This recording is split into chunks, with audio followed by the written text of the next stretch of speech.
Will conservatives find a strange, new respect for pork barrel spending? Never let it be said that liberals have a monopoly on politically correct nomenclature.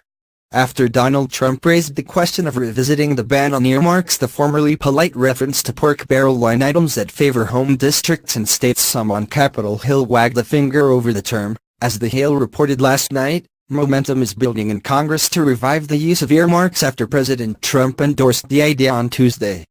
But don't call them earmarks. Lawmakers say they were in favor of congressionally directed spending. That's a mouthful, but even earmark is a bit too friendly for a process that previous Congresses had thoroughly corrupted. Technically it is accurate, but then again, so too is earmarks. Pork barrel spending is more of a slang that worked well enough to pass into common usage, probably because it captures more of the flavor of its purpose, to lard up a district so as to make incumbents difficult to oppose. Congress has the power of the purse, and earmark advocates argue that it is more constitutionally legitimate for Congress to mandate targets of appropriated spending than to allow executive branch agencies to make those decisions. However, Congress still has oversight over those agencies, which is why they have regulatory and spending authority and can exert influence over spending choices. What they usually normally do is specifically and explicitly direct that spending to their own district. Trump raised the question because he sees the budget dysfunction in Washington as a problem to be solved with pragmatism over principle. What is a little corruption among friends if it gets stuff done? And in practical terms, the amounts of money involved were fairly minuscule when seen as part of the overall spending by the federal government. But that was the problem that pork barrel spending exacerbated. Earmarks gave personal incentives for representatives and senators to vote for bloated spending bills rather than demand budget discipline. Legendary porkers like John Murtha and Charles Rangel in the House and Robert Byrd in the Senate used that money to build monuments to themselves, both literally and politically. Personal corruption may have been relatively minor to the bloat in the budgets, but A, they enabled the bloat, and B, they created super incumbencies that basically eradicated any accountability from voters, and even from leadership.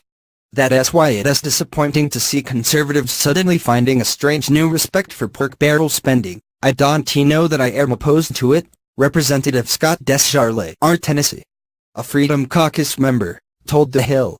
We were spending more money than ever and it is still going out, but it don't seem to come to my district. If earmarks were restored, I can be more of a spokesman for the people in Tennessee who need it, Descharlet continued. There is an overpass in Rutherford County that we need to get funding for. We've got things up in Nashville, the Percy Priest Reservoir, so yeah, I would like to have a better voice. I think one way to drain the swamp is to return power to the elected representatives of the people and to not have decisions made by bureaucrats in windowless cubicles with, green shades on their reading glasses, said freshman Representative Matt Gaetz, R. Florida. Perhaps they should listen to a colleague who was around in the bad old days. Walter Jones, R. North Carolina, is aghast at the sudden reappraisal. It is astonishing to me that this is even being discussed.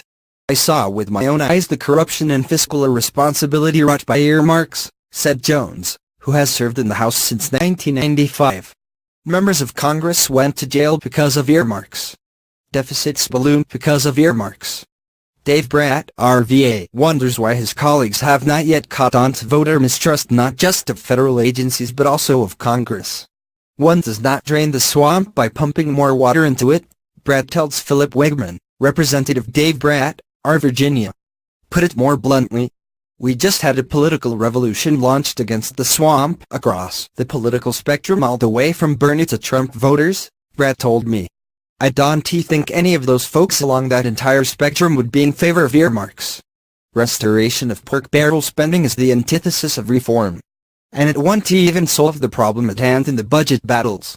Those standoffs arise from maximalist politicking, where the word compromise becomes a dirty word even in appropriations, and where everyone demands a zero-sum game.